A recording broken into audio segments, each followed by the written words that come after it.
Back in October, Worth Pickering stopped back in my office and said, we really have to talk about integrated learning and how that entails service learning and how everything works together.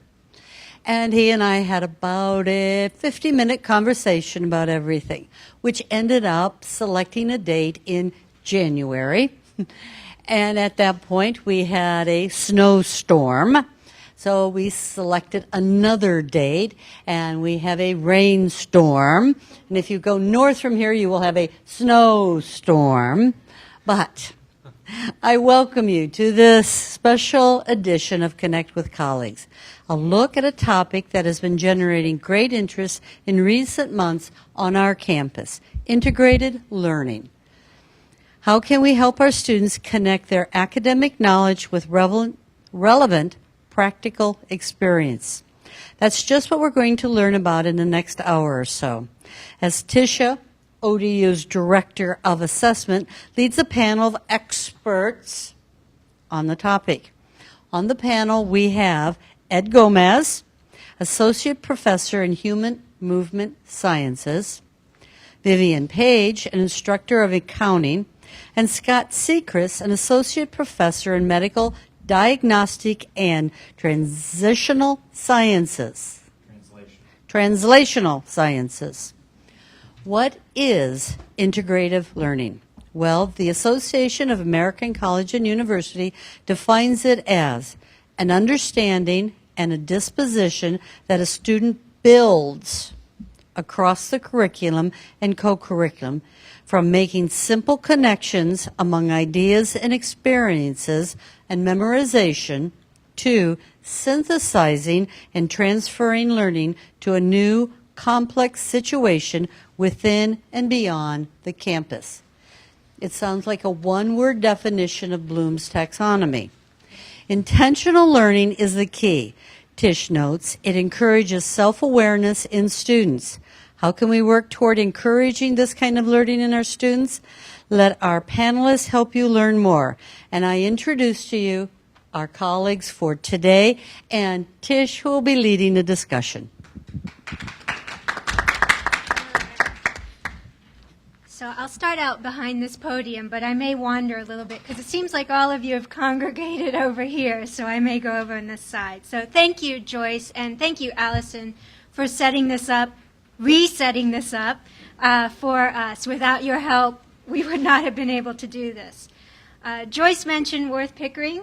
I am not him.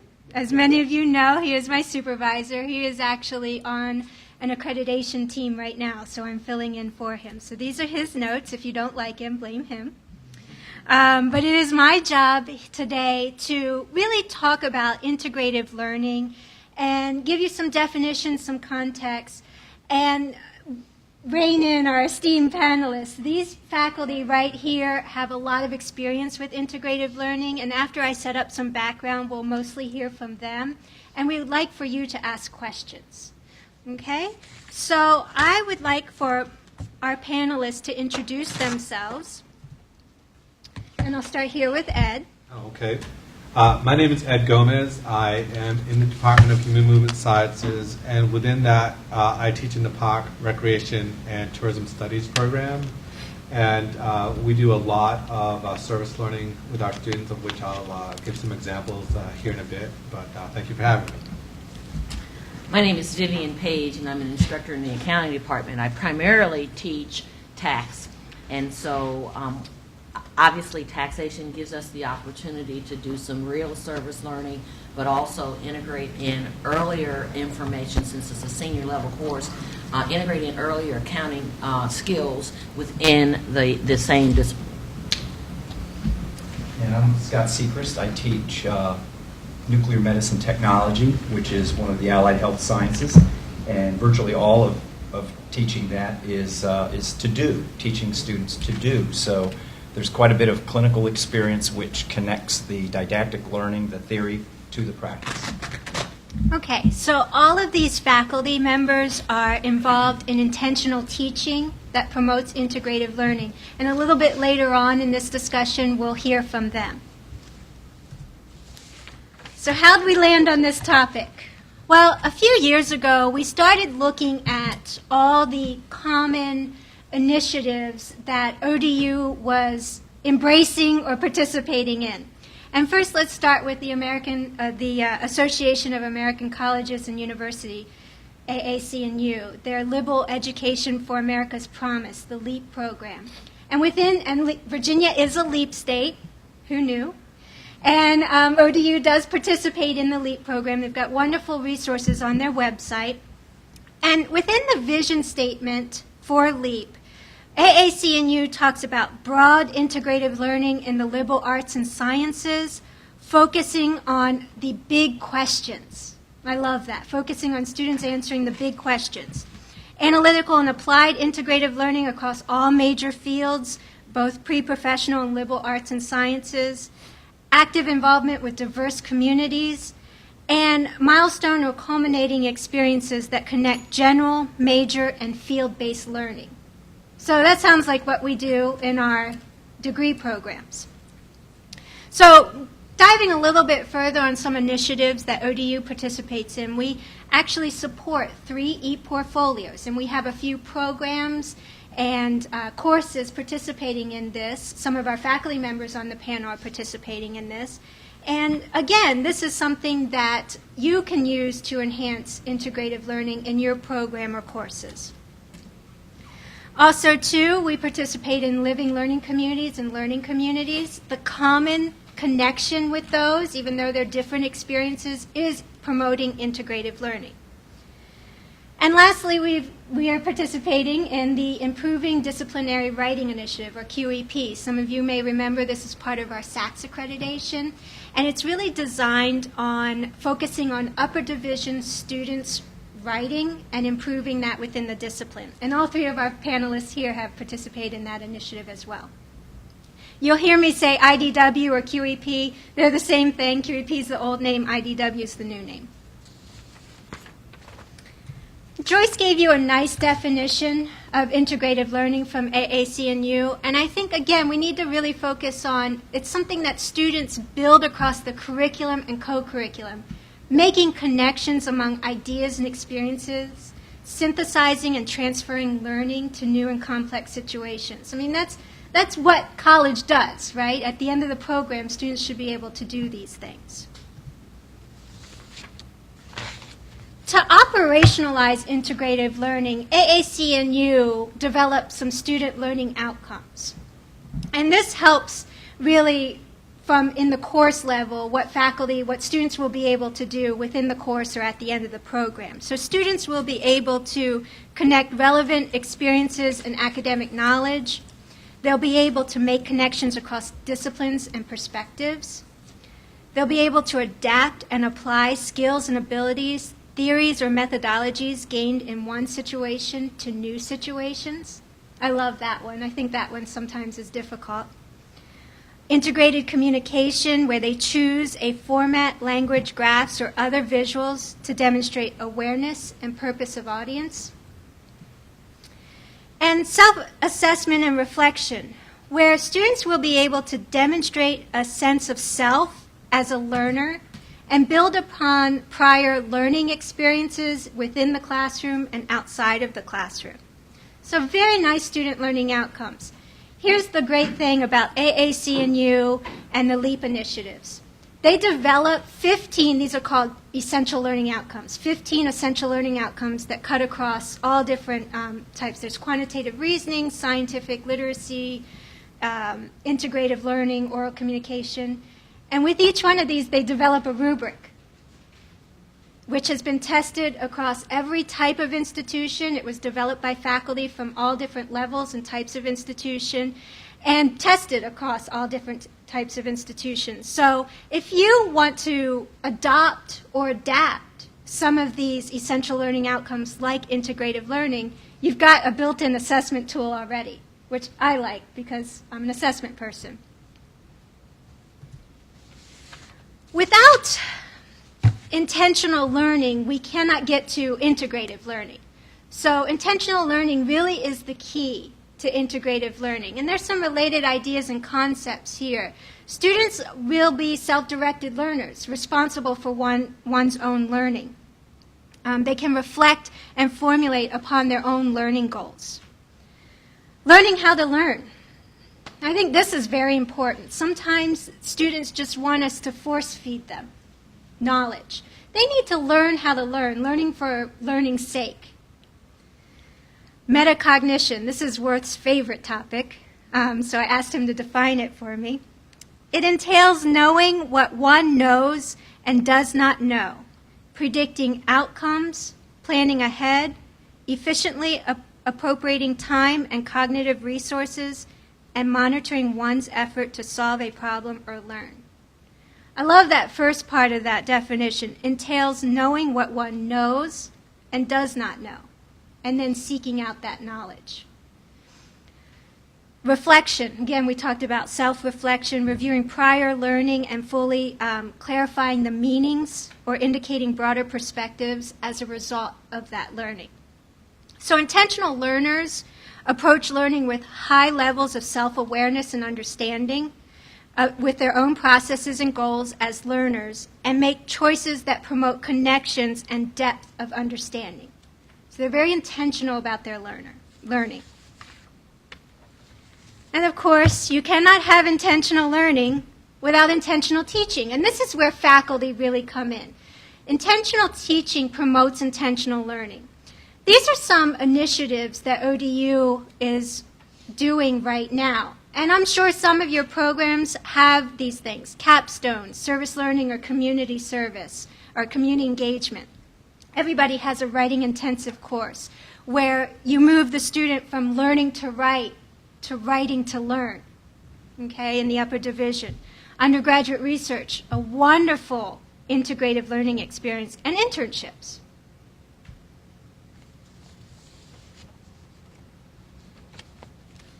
The key to some of these initiatives is, are we being purposeful and intentional with our teaching within these initiatives? Sometimes we have these things and we haven't quite examine them to make sure that we're intentionally teaching to students and fostering their intentional learning and integrative learning. And again, our panelists will talk a little bit more on how they do that within their own programs. All right, integrative learning. Really, to develop the educated student, you have to connect all of these pieces. So how does general education connect to major courses, connect to real-world experiences, connect to co-curricular outside-the-class activities? That's what integrative learning is, taking all these disparate parts and making them make sense to the student, and really developing an educated student. All right, so enough of me talking. This is actually the fun part. We're going to listen to and hear from our faculty panelists, and they'll talk about how they're doing integrative learning. And these are some of the questions and topics for the panelists. So briefly describing their teaching practices related to integrative learning. What kinds of activities do they use to promote integrative learning? How's it working? Good old assessment question. How do you know?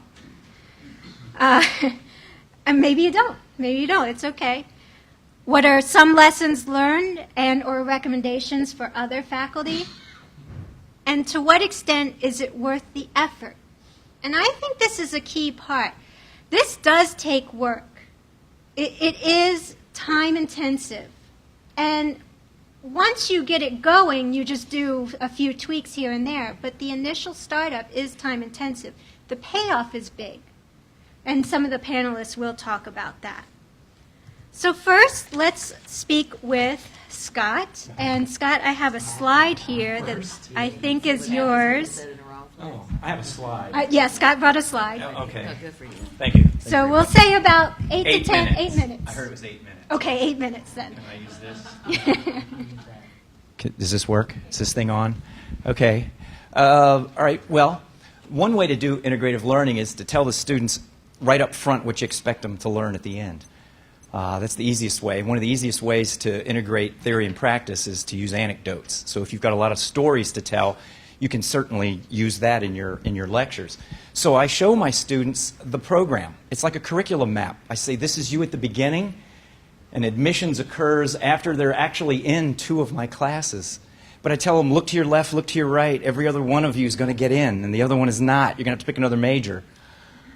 Or you're going to have to do something else, or you're going to have to come back next year. But it makes them think about it. And then at the end, there's another dotted line, and that's graduation. And then I become their friend on Facebook. And I'm friends with 78% of all the graduates that have ever come from this program. And we use it as a way to connect jobs and conferences. And when they threw a 25th anniversary surprise party for me, they did it through Facebook with my list of friends. All right. So, next, please. Oh, I only have one. So in my weekly medical terminology class, this is where I teach them to speak physician, speak doc. That's what I also teach at the medical school, and I teach medical terminology in the surgical assistant program. And they tell me, the surgeons say, teach these college students who are really smart, and they come to me, hey, I'm ready to learn, and but they don't know how to do anything, but they're really good at memorizing. They're really good superficial learners. There aren't very many deep learners, and that's what they need to know. They can memorize lots of stuff. We were just talking about it when class began, when this thing began. But that's not, whatever it is. But that's not what we want them to do. We want them to be able to think on their feet critically and reflective and to care for people. I always tell them, I decide who gets in the program. We have a committee, but it's me and the committee. And we decide, and we do it based on, do I think I trust you with my life, or my wife, or my kids, or my grandmother? And that's my criteria. And if you don't like that, it's johnbroderick@odu.edu. Go ahead, write them a letter. That's my, and they don't mind. They kind of like that. Wow, there is something at the end here. So next, please. So one of the first things we do is we start an electronic portfolio early on that brings them all together. They see what everybody else's projects are. They know how everybody else is doing. If some people are having more trouble, they help each other. They learn to connect physics, which I teach. This is nuclear physics, to the hospital. And then that's a big leap of faith for them. They just want to memorize physics stuff. But they don't realize that you have to make decisions based on how much that patient weighs, or if he or she can move. How are we going to do this? How are we going to operate the camera? It's one thing to memorize a protocol, but it's just a whole different one when that patient walks through the door. Oh, I didn't know you couldn't walk. And they come in, and then you have to, everything you learn goes out the door, and you have to adapt. You have to think critically. Next, please. This is where most of the learning occurs on how to do nuclear medicine technology. Those are 3 8-credit-hour clinicals. There is, if there's anything I could say about integrative learning, is I believe it should be immersive. I mean, they literally go in at 6:30 in the morning and leave at 2:30 or 3 every day, 5 days a week in the hospital. They're paying ODU to go to the hospital and work. It's a great thing. But that's how your doctor learned to be a doctor. That's how your surgeon learned to be a surgeon. That's how everybody in healthcare learns to do that. And we have an Eportfolio portion in that. So their Eportfolio is going to follow them from the day they apply to the day they graduate, and then some. And it's a great repository, but it's also a learning tool. They do more reflections in their clinic blogs about, oh my gosh, this patient did this. And we do make sure we don't violate HIPAA laws, but they will discuss it amongst themselves. The students will make comments, oh man, I didn't get to see that at Norfolk General, but I saw something similar at Lee. So now they're learning twice as much despite themselves.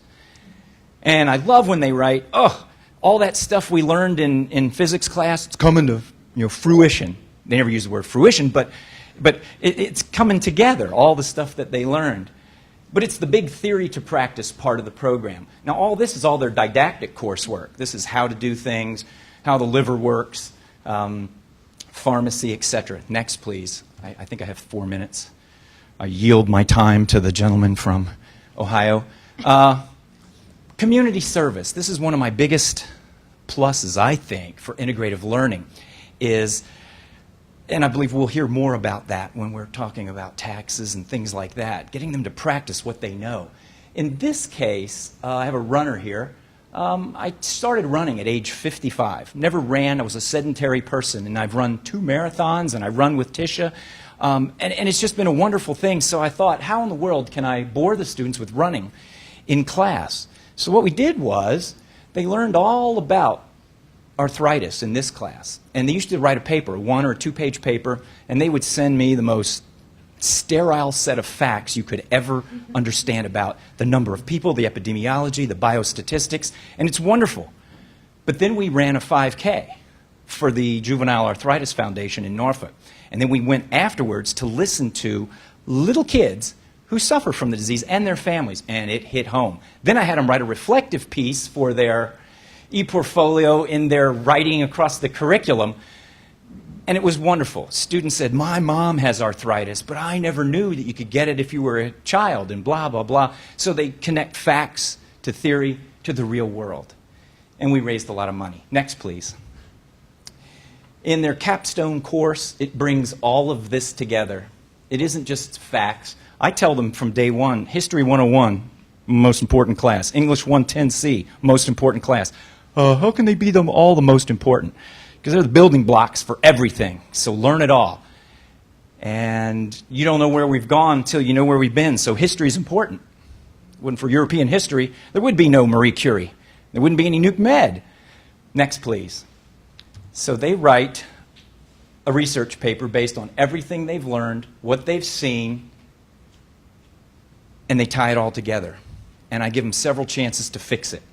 There's draft 1, draft 2. It isn't a summative end of the graduating kind of exit writing exam.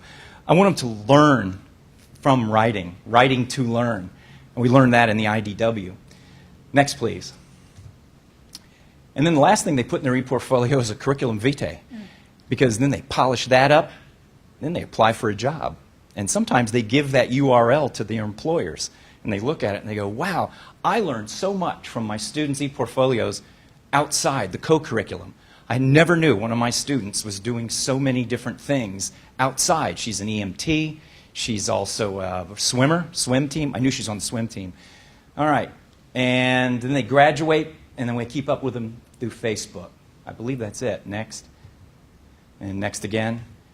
And the senior colloquium, they present their research paper in front of the community. So all the people who taught them, and the physicians and the pharmacists and the general public come and listen to them speak. It'll be our 26th annual.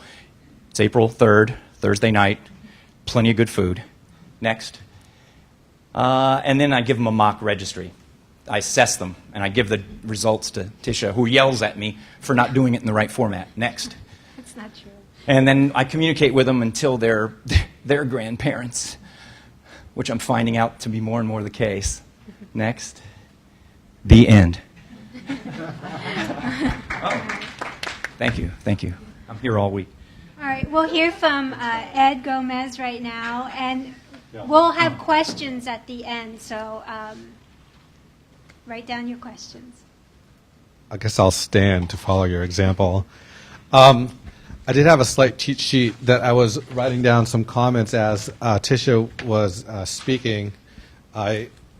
She had asked us if we wanted to have additional slides, and I actually was going through accreditation visit, which we interacted slightly through that. So I'm very well versed with not only the accreditation process and assessment, but also the IDW/QEP/service learning/whatever. So my role here is to actually clue you in on some of the things that we do in the Parks, Recreation, and Tourism Studies program. We are a service industry, and being a service industry means that a lot of what we do and the nature of who we are as professionals is applied. And because of that, and because of our accreditation standards, they're all learning outcome based. And therefore, we have to make sure that not only what we teach and how we teach it needs to be evaluated. And so there's a constant sort of reinforcement. And I'm going to speak of two things in particular that we do, I think, rather well. That's sort of a hallmark of our particular program. The first is when we look at integrative learning models, how can you take what you have in the classroom and then apply it outside of the classroom and then reflect upon that. That's how I view an integrative model. Is our Care Now program. We run an after-school program for at-risk youth in the middle schools, and right now we have one in they don't call it grammar school anymore, do they? Elementary school. That's how old I am. And one of the things that we do is that there are 7 theory states, or says that there are 7 characteristics of resiliency, and that we then model all the programs and all the activities that we have around those 7 different characteristics. And then when we go into the after-school program, we have a different week that we actually use with the students at that after-school program that reflect that particular characteristic that we're doing. And it's a 14-week program, so we can revisit that at least twice, each characteristic, so it kind of works out. So what's really good about that is that we learn what they are. We actually put a lab attached to the class so that we can work on the programming, and the instructor can use their particular skill sets. And in essence, it turns into an apprenticeship-like type of an environment. And then the students learn from each other, and then they go out and actually carry out the program or activity based on best practices as well as theory-based intervention types of initiatives.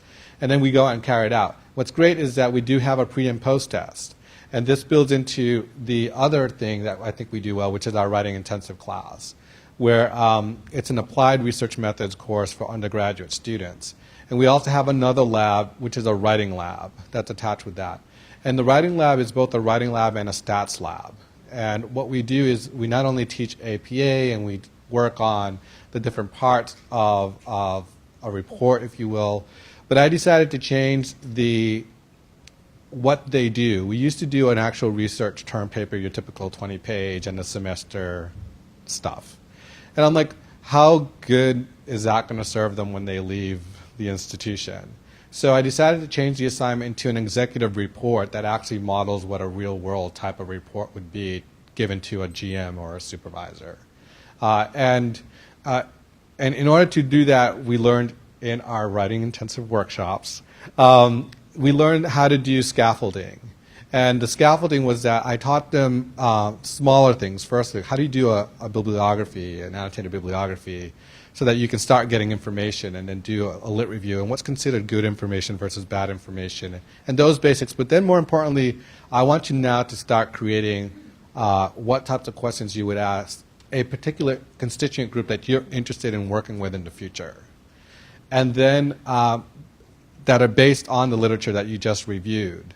Then they actually are tasked to go out and interview 2 people that are part of that constituent and do a face-to-face interview. So we get to go over how do you do an interview? What is, what are the do's and don'ts? How do you lead someone? What is a double-barrel question and all that stuff? Because it makes, when you're talking about it, having it up here on the slide is one thing. But when we're actually doing an actual, survey, and I'm like, well, we talked about double-barrel question. How can you change this? And do you remember what it is? And then now it's hands-on. And then when they go out and they have to, they actually have to, write up, right? So it models the same process you would if you were going to grad school, correct? They don't even know it. For them, it's sort of like, oh yeah, that seems the next logical step. We don't call it, methodology. We don't call it results and findings. We just said, well, write it up, and. So they come up with a report afterwards, so they know that you need a cover page, a table of contents, an executive summary, and that kind of stuff. The actual report, the references, and then the appendices, and it's valuable. And they do put that in their portfolio. We're not an Eportfolio yet, but we're getting there. So those 2 things are really something that we kind of do well. The other thing, if you're in research and you don't have a graduate program like we don't. The last thing that we did, or that I did in particular, was I said, let me involve them in my research. Because it benefits me because I have now not 1 grad student, but 40 undergrad students, right? And so it's a win-win. It's how can you best utilize and leverage, right, the skill sets that you have right there in the classroom with you. And we did a study I've been doing this now for 3 years, but last year in particular, my area of research is urban parks, and we wanted to focus on dog parks. So they went out into the dog park, collected once face-to-face interviews, and then they went into the neighborhoods within a half-mile radius of the park, and we went over that stuff. And they were only required to to get at least 2 surveys every time they go out, minimum, and then they would get extra credit for additional surveys. I collected 400 surveys last semester and completed surveys.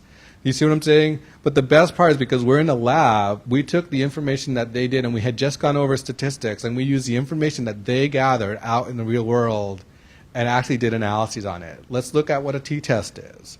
What is the differences between men and women in terms of how they look at this particular issue?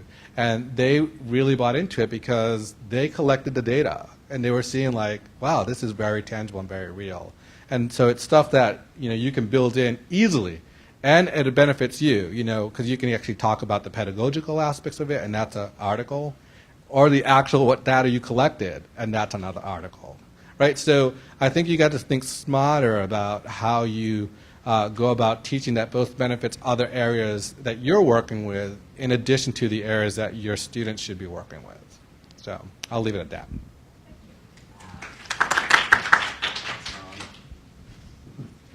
Oh, Vivian? So I guess they saved the best for last. Yes. I didn't put up any slides either. I'm following Ed's lead here. I teach accounting and tax, primarily tax, after spending over 30 years in private industry before joining faculty about 3 years ago. As a part of teaching, I've tried to include real-world type of information. The students that I get for tax are seniors and graduate students. So they are doing their very best to try to graduate or get into the MSA program. So passing my class becomes the most important thing to them, although I'm asking them to do something for the first time that they've not yet had to do before. Accounting is something that lends itself very well to memorization and regurgitation. Tax is not. So for students coming into tax, they have a really hard time letting go of the idea that they should memorize and regurgitate rules. Tax rules change too often for someone to not understand how taxes work and just simply memorize rules. Because when you memorize rules and the rules change, then your memorization is no good. A lot of these students, almost every one of the students that I have plan on sitting for the CPA exam. There's a taxation portion on the CPA exam. By the time they get around to taking the CPA exam, it could very well be that the rules have changed. So it's so critical for them to try to learn the tax concepts rather than and apply those concepts. And so they struggle with it. The best way I figured out to try to help them struggle a little bit less is to incorporate as much in-class activity and out-of-class activity as possible. So we spend some time on lecture, but we spend a lot of time in class doing exercises, doing problems, and I set them up in groups right off the bat because I think it's important for the students to have each other to help themselves out. So that allows them to do that. So I brought in some of the stuff that Ed talked about as far as, I call it laddering. I'm not sure where I got that from. But a lot of accountants end up having to do a lot more writing than the students think is possible. They think that somehow or another all we ever deal with is numbers, and that certainly is not the case. So I force them to, not force them, but I include in the class, I include a writing project for the class where they actually have to go out and do tax research, because remember, tax law changes so often that you cannot memorize all of the rules. Therefore, you must know how to go look it up. So included in the class is a writing project. But I've also, in the spring in particular, include in an outside of class project that is going to actually be where we're going for the future. One is that I have them go through doing an IRS certification so they can prepare tax returns for free. The IRS has a vitae program, and it's a nationwide program where they partner up with various nonprofit organizations that actually go in the community, set up sites, and do tax returns during tax season for free. And you'd be surprised at how many people actually do qualify for free taxation, free tax preparation, especially when you consider the ever increasing amount of income that you can have in order to qualify. A partner to that program has one of the largest sites in the country right here in Virginia Beach, the AARP site that's down at the Virginia Beach Public Library. We have, in addition, an organization called the Southampton Roads Earned Income Tax Credit Coalition, and it's just a loose coalition of folks that actually have various different tax prep sites all over South Southampton Roads. There's another one on the peninsula, but there's one in almost every locality, so that even for my distance learning class, I have my distance learning students go into their communities and prepare returns in their communities for free. Now, this brings to bear a couple of things. One is it's a reinforcement of what they have learned within the classroom. But it also teaches them interpersonal skills that they didn't realize they needed to have. You see, accountants think that they're going to sit behind a desk one day, and I don't know who they think they're going to talk to. But obviously they don't think they're going to talk to anybody. And so they have not, they don't, you know what I mean about personalities. So they haven't developed their interpersonal skills. They haven't developed how to talk to people. They haven't developed how to address people. You know, hey is not someone's name.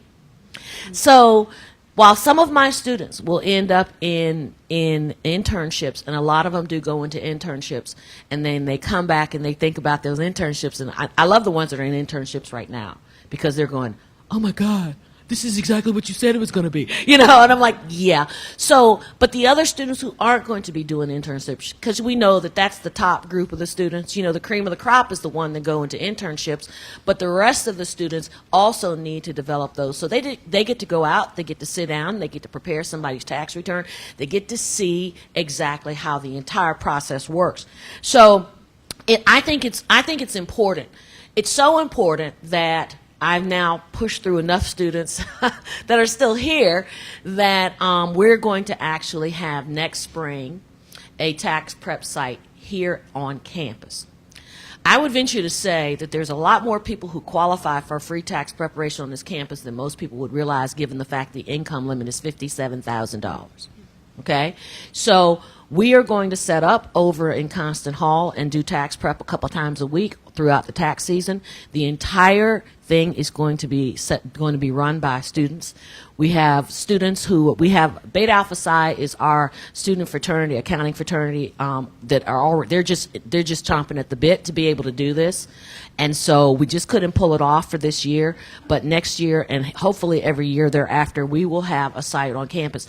It gives the students an opportunity to actually use their skills, and that's what's important to me. I don't want the students to memorize the tax rules only to pass a test.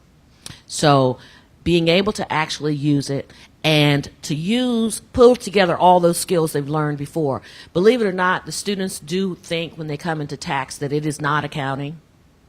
They think it's like over here. Here's accounting. It's got debits and credits and all this other stuff, and all the way over here is tax. And so part of my challenge is letting them see that the two are so integrated that you cannot do one without a good grasp of the other. So we do a lot of that kind of stuff too. I think that's it. Okay. Did I forget anything? No, I think I said everything. Okay. So what you heard from our 3 faculty members is a lot of concepts that promote integrative learning. A lot of community service learning initiatives, Eportfolio, writing intensive courses or purposeful writing. So again, many different things go into integrative learning. So we'd like to open it up to you guys. What kind of questions do you have for our panelists? Or what ideas have popped in your head that you'd like to talk about? And I would ask that you use a microphone because we are recording this. So wait till Allison gives you the microphone, and it is on. It is on, okay? So what kind of questions does anyone have? Yes, ma'am. Oh, good student, waits for the microphone. I listened. I actually have two questions. Scott, I have one for you. What Eportfolio system are you using? Live text? Nope, we use Wix.com. What is it? How's it spelled? Wix.com. The university supports 3 different ePortfolios, Wix, W-I-X. Blackboard has an ePortfolio component. And some programs are Weebly. using, what is it? Weebly, Weebly, W-E, Google Docs. yeah, Google Docs is the third one. Actually, I have a website, and I've failed to put it on my presentation, but on the ITS, formerly OCCS, website, there is a page about ePortfolios and what the university supports. Okay, thank you. And Scott has something too. I just happen to have it with me as being a member of the ePortfolio committee, and I have a copy of the, just anticipating the AAC and U Integrative Learning rubric. Guess how many copies I made? 7. 1, 2, 3, 4, 5, 6, 7. And on the back side is how to do an ePortfolio and how to grade it. Wow. So I just anticipated. So, Okay, my other question is I am very much a proponent of integrative learning and have used it a lot in smaller classes, and I was in the medical technology program, so it was very, like with nuclear medicine, it was just a component of the class, of the program. But I am currently teaching an exercise science, a class that has 78 students in it. It's a senior level class. It's content information that would really afford itself for integrative learning. But how do you do it in a class? It meets once a week from 4:20 to 7. Mm-hmm. How do you do it with a class that large and still be able to manage it? Yeah. both of Have you done that? I have. I have. Go ahead Yeah. first. That's one of the reasons I use groups, because the classes get so large that when you have a very large class, if I can break it down into groups of 5 to 7, and I never go over 7, and I ask them to all sit together, so that when we're doing in-class interactive stuff, then they are actually working within their group to do that. That's how I handle the large classes. What do you do for assignments that you can actually manage grading? Oh, that's easy too. I mean, at least for me, it's been easy. Remember, we're not doing what probably you may be doing more writing than I am. The truth is that I actually use Blackboard, have them submit the information through Blackboard. I put by group. And so that way, I'm going to do one today. As a matter of fact, they're going to upload to Blackboard. I will have a rubric in there and in Blackboard already that I will just simply click, click, click, click, click. There's the grade. I'm done. Yeah, you have to. I don't know if have you attended the writing workshop. If not, you should attend. They're going to give you some really good techniques and approaches for handling larger classrooms. One of the things that I do, which I don't build into the grade, but I could build into the grade, is I give a lot of what's called low-stakes writing assignments. Low-stakes writing assignments. And a low-stake writing assignment is basically where you're not necessarily looking to test them on something particular, but you're really looking to test them on comprehension of something, and you're really getting it's your ability to get feedback from them inadvertently without having to test them. And so, for example, I have a diversity class that I teach that has 75 students right now, and in that class, I trying to manage a classroom of that size can be a little difficult. So what I did was I posted a video that we watched in class.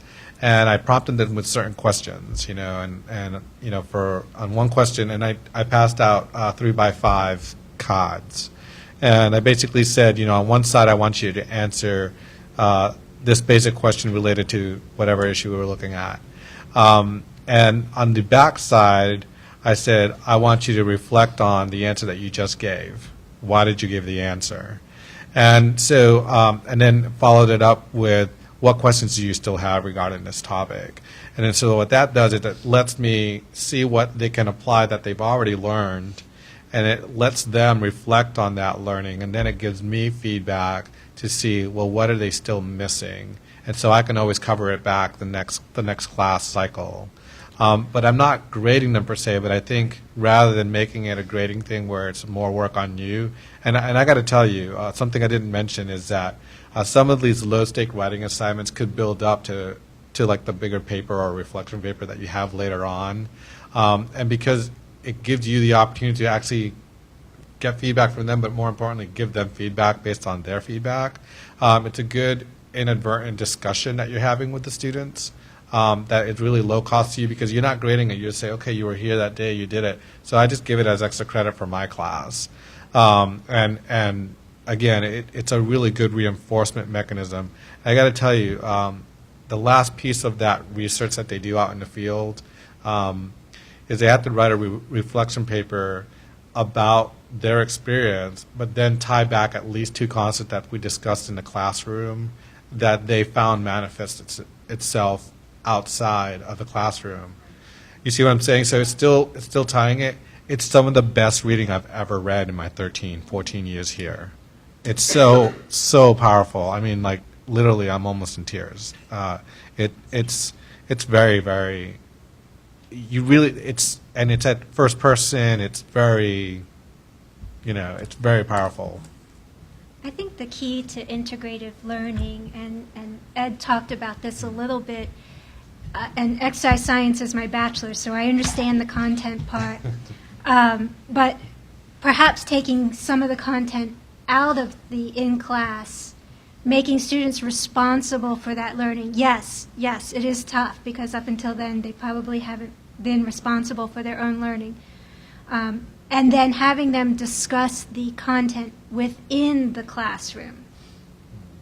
So you're not, as one faculty member lovingly told me, doing data dumps, but making them read the content outside of the classroom, and they better be prepared to discuss it within the classroom, or quickly they will be on the out group, not in the in group.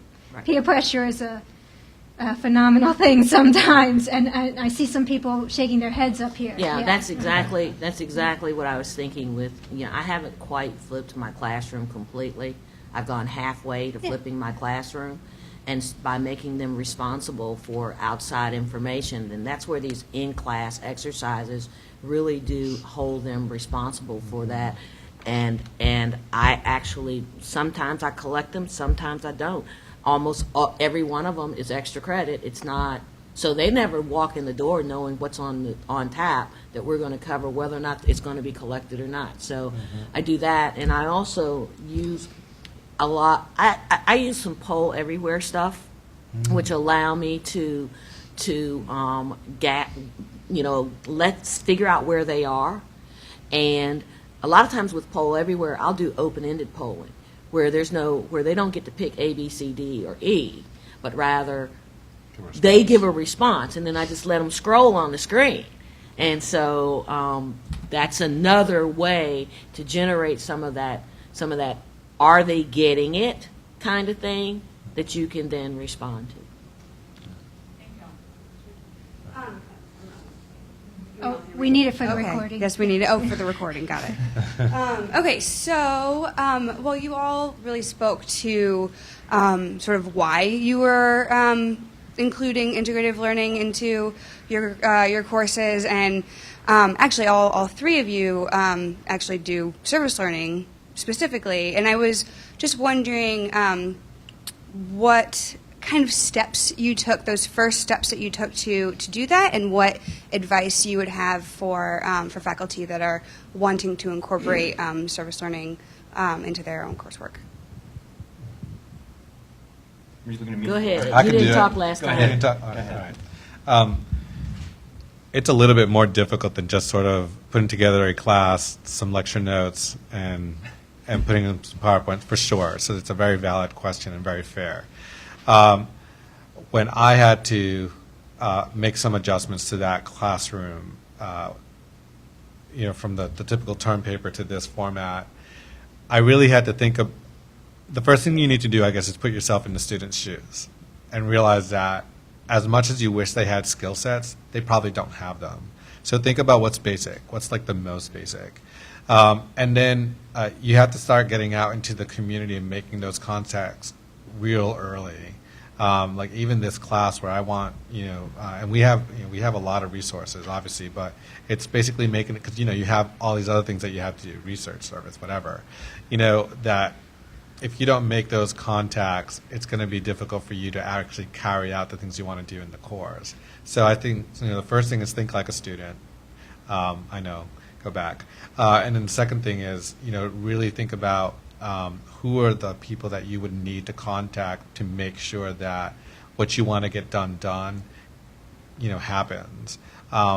And so for me to actually do those surveys out in those dog parks, the way I went about it was I contacted the civic leagues where those dog parks were located. And I actually let them know that, we were coming and these were students.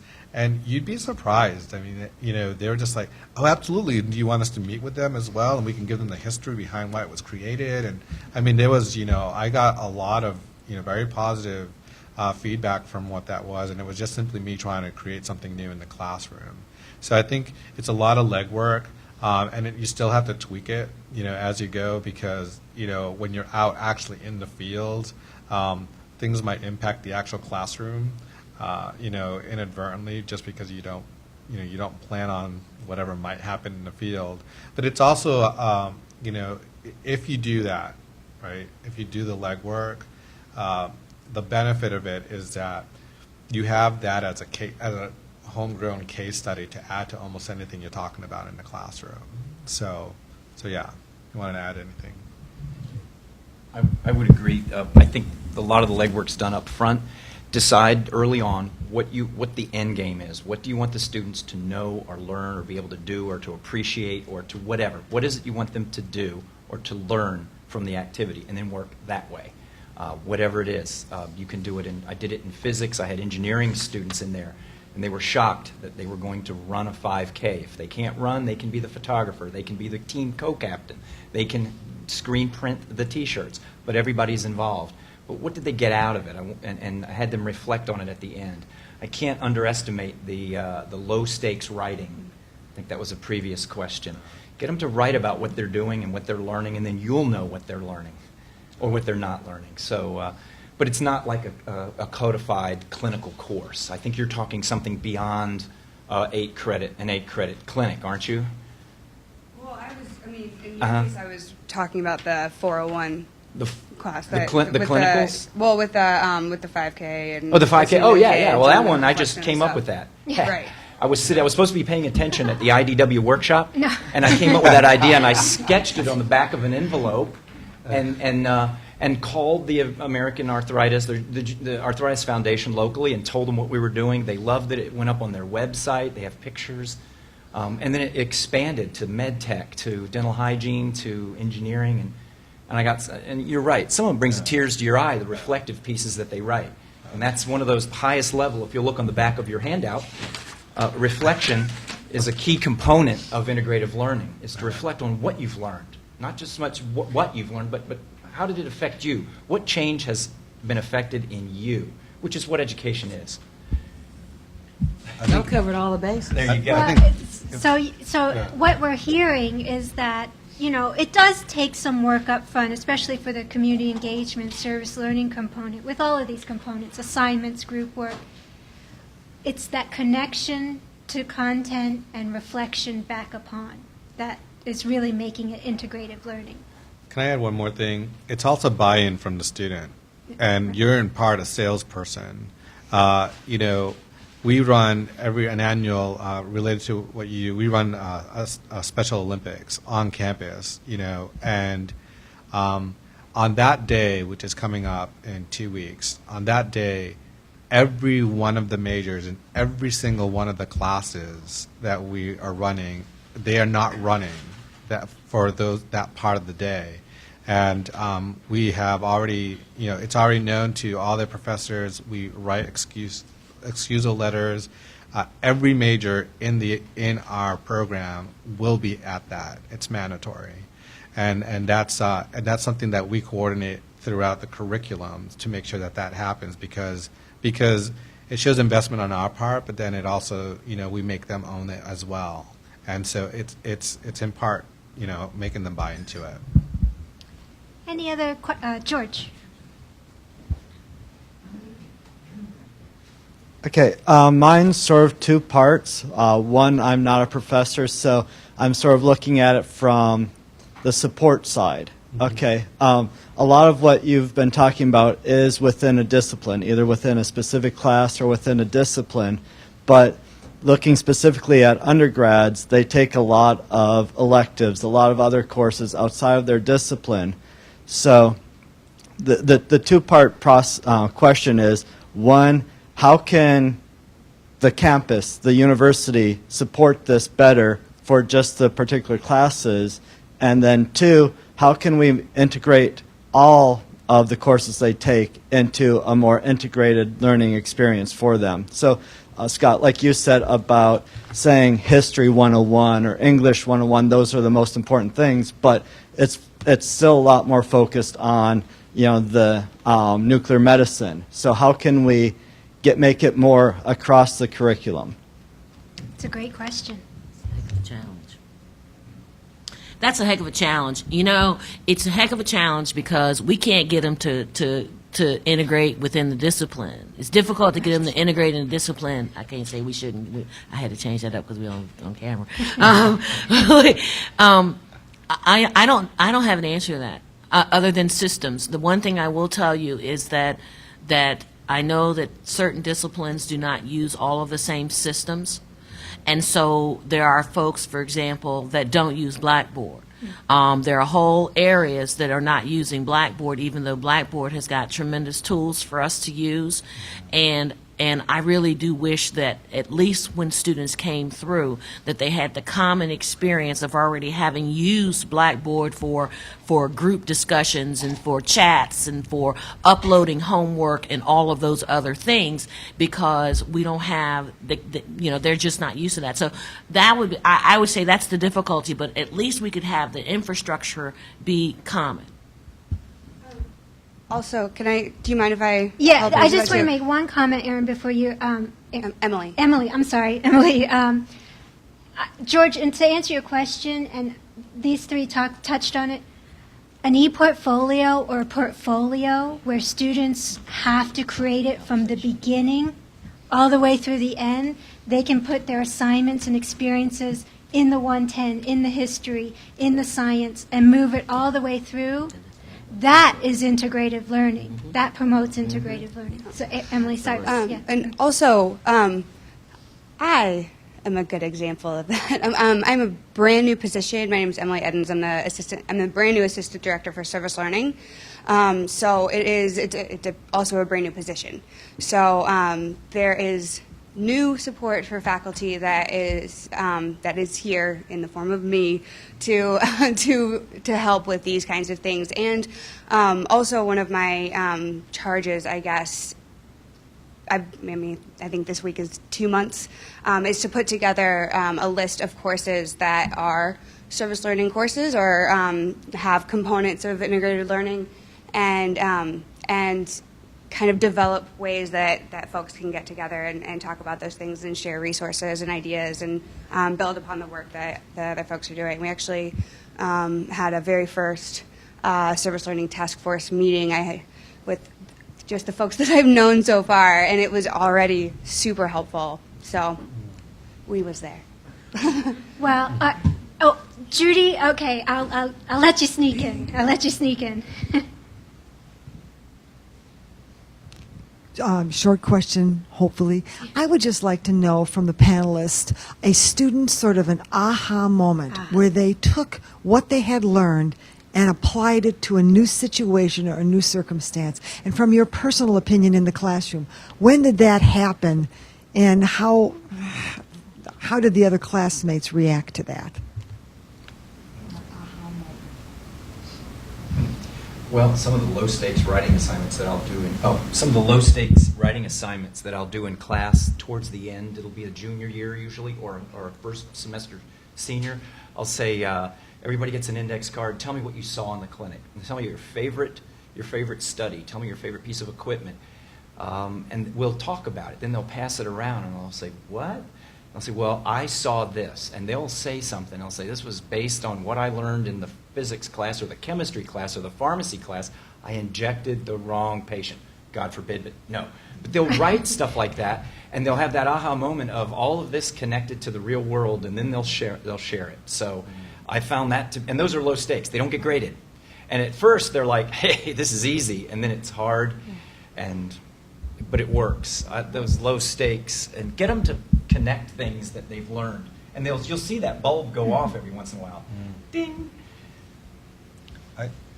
I have an actual graded assignment that I use. It's a reading card assignment, and I break it up into within the textbook we're using. There are voices. It's called Voices from the Field, where there are about 8 or 9 case studies throughout the textbook, where they basically show how the stuff that they just read actually happened in the real world.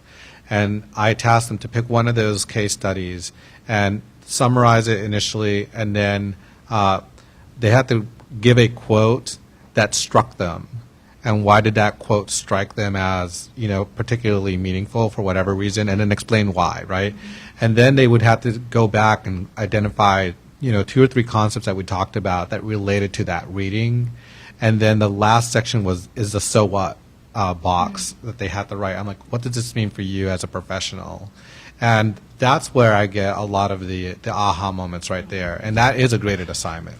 So, honestly, I don't get the aha moments until after they've left my class, and it's because while they're in there, they're so focused on, just like getting out of there, that they happen when I get the email like I got this morning from somebody who said, I had such a wonderful time in your class last semester. I learned so much. I went ahead on my own and took the test and passed the test to be able to do taxes, and I want to do that now. Can you point me in the right direction? So a lot of times, for me at least, it's not happening in the semester. It's happening after, when they actually realize that I wasn't, just pulling their legs about how taxes all fit together and all these other things, that it just wasn't dumping. It was more than that. I know we're done, but Yeah. Okay. in my physics class, I had everybody send a postcard to me after we read a chapter on a specific radionuclide. I said, send me a postcard that has a poem about that radionuclide. So it's poetry. And I'm telling you, they have to take all of this and get down to this, and some of it rhymes, some of it doesn't, some of it's haiku. But, man, do you find out what's important quickly. Poetry's hard. Well, I want to be mindful of everyone's time, because I thank you for coming out in the cold, wet weather. We'll stick around for a few minutes if you still have some questions. But again, thank you to Allison and Joyce.